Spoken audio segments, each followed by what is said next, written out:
शिवपुराण रुद्र संहिता सज्जनों, आज आपको शिवपुराण रुद्र संहिता में शंखचूड़ का असुर राज्य पर अभिषेक और उसके द्वारा देवों का अधिकार छीना जाना, देवों का ब्रह्मा जी की शरण में जाना, ब्रह्मा का उन्हें साथ लेकर विष्णु के पास जाना, विष्णु द्वारा शंखचूड़ के जन्म का रहस्योद्घाटन और फिर सबका शिव के पास जाना और शिव सभा में उनकी झांकी करना तथा अपना अभिप्राय प्रकट करना।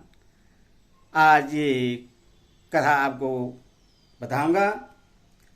आप इस चैनल को लाइक एंड सब्सक्राइब जरूर करें और कथा पूरी सुने, जिससे भगवान शिव तुम्हारा कल्याण करे। कथा सुनिए। संतन कुमार जी कहते हैं, महर्षि, जब शंखचूड़ ने तब करके वर प्राप्त कर लिया और वह विवाहित होकर अपने घर लौट आया, तब दानों और दैत्यों को बड़ी प्रसन्नता हुई। वे सभी असुर तुरंत ही अपने लोक से निकलकर अपने गुरु शुक्राचार्य को साथ ले दल बनाकर उसके निकट आए और विनयपूर्वक उससे प्रणाम करके अनेकों प्रकार से आदर प्रदर्शित करते हुए उसका स्तमन करने लगे। फिर उसे अपना तेजस्वी स्वामी मानकर अत्यंत प्रेम भाव से उसके पास ही खड़े हो गए। उधर दंभ कुमार शंखचूड़ ने भी अपने कुलगुरु शुक्राचार्य को आया हुआ देखकर बड़े आदर और भक्ति के साथ उन्हें साष्टांग प्रणाम किया। तदंतर गुरु शुक्राचार्य ने समस्त असुरों के साथ सलाह करके उनके सम्मति से शंखचूड़ को दानों तथा असुरों का अधिपति बना दिया। दंपुत्र शंखचूड़ प्रतापी एवं वीर तो था ही। उस समय असुर राज्य पर अभिषिक्त होने के कारण वह असुराज विशेष रूप से शोभा पाने लगा। तब उसने सहसा देवताओं पर आक्रमण करके वेगपूर्वक उनका संहार करना आरंभ किया। संपूर्ण देवता मिलकर भी उसके उत्कृष्ट तेज को सहन न कर सके। अतः वे समर भूमि से भाग चले और दीन होकर यत्र तत्र पर्वतों की खोह में जा छिपे। उनकी स्वतंत्रता जाती रही। वे शंखचूड़ के वशवर्ती होने के कारण प्रभाहीन हो गए। इधर सुरवीर प्रतापी दंभ कुमार दानवराज शंखचूड़ ने भी संपूर्ण लोगों को जीतकर देवताओं का सारा अधिकार छीन लिया।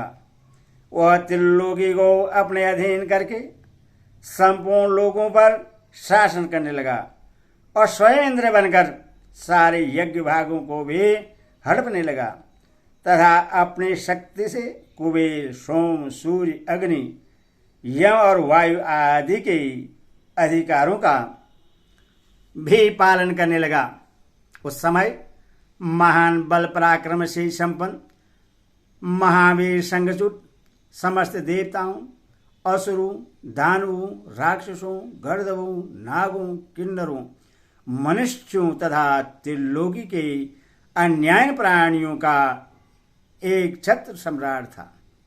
इस प्रकार महान राजेश्वर शंखचूड़ बहुत वर्षों तक संपूर्ण भुवनों के राज्य का उपभोग करता रहा। उसके राज्य में न काल पड़ता था, न महामारी और न अशुभ ग्रहों का ही प्रकोप होता था। आदि व्याधियां भी अपना प्रभाव नहीं डाल पाती थी। यो सारी प्रजा सदा सुखी रहती थी। पृथ्वी बिना जोते ही अनेक प्रकार के धान्य उत्पन्न करती थी। नाना प्रकार की औषधियां उत्तम उत्तम फलों और रसों से युक्त थी। उत्तम उत्तम मणियों की खदानें थी। समुद्र अपने तटों पर निरंतर ढेर के ढेर रत्न बिखेरते रहते थे। वृक्ष में सदा पुष्प फल लगे रहते थे। सरिताओं में सुस्वादु नीर बहता रहता था। देवताओं के अतिरिक्त सभी जीव सुखी थे। उनमें किसी प्रकार का विकार नहीं उत्पन्न होता था। चारों वर्णों और आश्रमों के सभी लोग अपने अपने धर्म में स्थित रहते थे। इस प्रकार जब वह त्रिलोकी का शासन कर रहा था, उस समय कोई भी दुखी नहीं था। केवल देवता भ्रातृद्रोह बस दुख उठा रहे थे। मुनि महाबली शंखचूड़ गोलोक निवासी श्री कृष्ण का परम मित्र था। साधु स्वभाव वाला वह सदा श्री कृष्ण की भक्ति में निरत रहता था। पूर्व साहबस उससे दानव की योनि में जन्म लेना पड़ा था, परंतु दानव होने पर भी उसकी बुद्धि दानव की सी नहीं थी। पेरी ब्याजी तदंतर जो पराजित होकर राज से हाथ धो बैठे थे, वे सभी सुरगण तथा ऋषि परेश्वर मंत्रणा करके ब्रह्मा जी की सभा को चले। वहां पहुंचकर उन्होंने ब्रह्मा जी का दर्शन किया और उनके चरणों में अभिवादन करके विशेष रूप से उसकी स्तुति की। फिर आकुलतापूर्वक अपना सारा वृत्तांत उन्हें कह सुनाया। तब ब्रह्मा उन सभी देवताओं तथा मुनियों को ढाढ़सा बधाकर उन्हें साध ले सत्पुरुषों को सुख प्रदान करने वाले वैकुंठ लोक को चल पड़े। वहां पहुंचकर देवगणों सहित ब्रह्मा ने रमावती का दर्शन किया। उनके मस्तक पर किरीट शोभित था, कानों में कुंडल झलमला रहे थे और कंठ वनमाला से विभूषित था। वे चतुर्भुज देव अपनी चारों भुजाओं में शंख चक्र गदा और पद धारण किए हुए थे। श्री विग्रह पर पीताम्बर शोभा दे रहा था और सनहादि सिद्ध उनकी सेवा में नियुक्त थे। ऐसे सर्वव्यापी विष्णु की झांकी करके ब्रह्मा आदि देवताओं तथा मुनीश्वरों ने उन्हें प्रणाम किया और फिर भक्तिपूर्वक हाथ जोड़कर वे उनकी स्तुति करने लगे। देवता बोले, सामर्थ्यशाली वैकुंठाधिपते, आप देवों के भी देव और लोगों के स्वामी हैं। आप त्रिलोकी के गुरु हैं। श्री हरि, हम सब आपके शरणापन्न हुए हैं। आप हमारी रक्षा कीजिए। अपनी महिमा से कभी च्युत न होने वाले ऐश्वर्यशाली त्रिलोकेश, आप ही लोगों के पालक हैं। गोविंद, लक्ष्मी आप में ही निवास करती है और आप अपने भक्तों के प्राण स्वरूप हैं। आपको हमारा नमस्कार है। इस प्रकार स्तुति करके सभी देवता श्री हरि के आगे रो पड़े। उनकी बात सुनकर भगवान विष्णु ने ब्रह्मा से कहा। विष्णु बोले, ब्राह्मण, यह वैकुंठ योगियों के लिए भी दुर्लभ है। तुम यहाँ किस लिए आए हो? तुम पर कौन सा कष्ट आ पड़ा है? यह यथार्थ रूप से मेरे सामने वर्णन करो। सनत कुमार कहते हैं, मुनि, श्री हरि का वचन सुनकर ब्रह्मा जी ने विनम्र भाव से सिर झुकाकर उन्हें बारंबार प्रणाम किया और अंजलि बांध कर परमात्मा विष्णु के समक्ष स्थित हो देवताओं के कष्ट से भरी हुई शंखचूड़ की सारी करतूत कह सुनाई। तब समस्त प्राणियों के भावों की ज्ञाता भगवान श्रीहरि उस बात को सुनकर हंस पड़े और ब्रह्मा से उस रहस्य को उद्घाटन करते हुए बोले। श्री भगवान ने कहा, कमल योनि, मैं शंखचूड़ का सारा वृत्तांत जानता हूं। पूर्व जन्म में वह महातेजस्वी गोप था जो मेरा भक्त था। मैं उसके वृत्तांत से संबंध रखने वाले इस पुरातन इतिहास का वर्णन करता हूं, सुनो। इसमें किसी प्रकार का संदेह नहीं करना चाहिए। भगवान शंकर सब कल्याण करेंगे। गोलोक में मेरे ही रूप श्री कृष्ण रहते हैं। उनकी स्त्री श्री राधा नाम से विख्यात है। वह जगजननी तथा प्रकृति की परमोत्कृष्ट पांचवी मूर्ति है। वही वहां सुंदर रूप से विहार करने वाली है। उनके अंग के उद्भूत बहुत से गोप और गोपियां भी वहां निवास करती हैं। वे नित्य राधा कृष्ण का अनुवर्धन करते हुए उत्तम क्रीड़ाओं में तत्पर रहते हैं। वही गोप इस समय शंभु की इस लीला से मोहित होकर श्रावस अपने को दुख देने वाली दानवी योनि को प्राप्त हो गया है। श्री कृष्ण ने पहले से ही रुद्र से त्रिशूल से उसकी मृत्यु निर्धारित कर दी है। इस प्रकार वह दानव देह का परित्याग करके पुनः कृष्ण पार्षद हो जाएगा।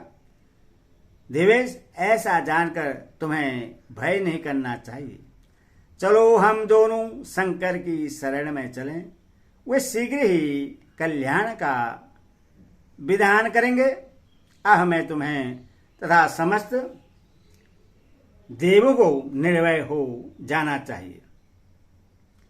सनत कुमार कहते हैं, मुने यो कहकर ब्रह्मा सहित विष्णु शिवलोक चले। मार्ग में मने मन भक्त वत्सल सर्वेश शंभु का स्मरण करते जा रहे थे। व्यास जी, इस प्रकार वे रमावती विष्णु ब्रह्मा के साथ उसी समय उस शिवलोक में जा पहुंचे जो महान दिव्य निराधार तथा भौतिकता से रहित है। वहां पहुंचकर उन्होंने शिव जी की सभा का दर्शन किया। वह ऊंची एवं उत्कृष्ट प्रभावशाली सभा प्रकाश युक्त शरीरों वाले शिव पादरों से घिरी होने के कारण विशेष रूप से सुशोभित हो रही थी। उन पादर्शों का रूप सुंदर कांति से युक्त महेश्वर के रूप के सदृश था। उनकी 10 भुजाएं थी, 5 मुख और 3 नेत्र थे। गले में नील चिन्ह तथा शरीर का वर्ण अत्यंत गौर था। वे सभी श्रेष्ठ रत्नों से युक्त रुद्रांश और भस्म के आवरण से विभूषित थे।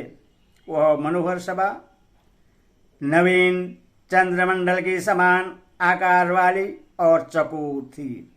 उत्तम मणियों तथा हीरों के हारों से वह सजाई गई थी। अमूल्य रत्नों के बने हुए कमल पत्रों से शोभित थी। उसमें मणियों की जालियों से गुप्त गवाक्ष बने थे, जिससे वह चित्र विचित्र दिख रही थी। शंकर की इच्छा से उसमें पदराग मणि जड़ी हुई थी,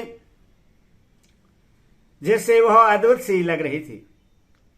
यह सहमतकर मणि की बनी हुई सैकड़ों सीढ़ियों से युक्त थी। उसमें चारों ओर इंद्र नीलमणि के खंभे लगे थे, जिन पर स्वर्ण सूत्र से ग्रसित चंदन के सुंदर पल्व लटक रहे थे, जिससे वह मन को मोह लेती थी।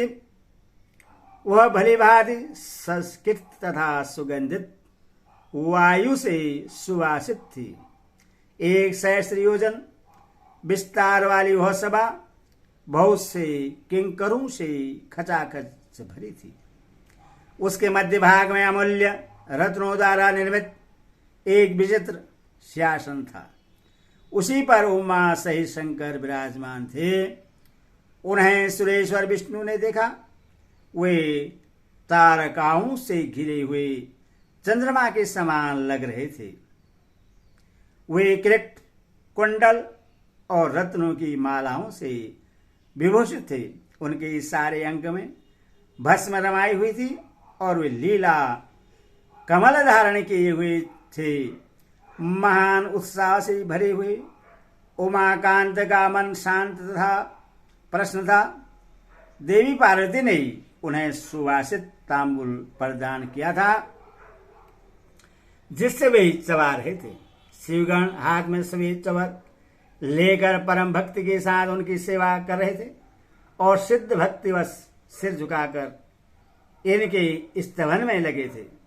वे गुणातीत परेशान त्रिदेवों के जनक, सर्वव्यापी, निर्विकल्प, निराकार, स्वचानुसार साकार, कल्याण स्वरूप, माया रहित, अजनबा आग, माया के अधीश्वर, प्रकृति और पुरुष से भी परात पर, सर्वसम्मत, परिपूर्णतम और समता युक्त थे।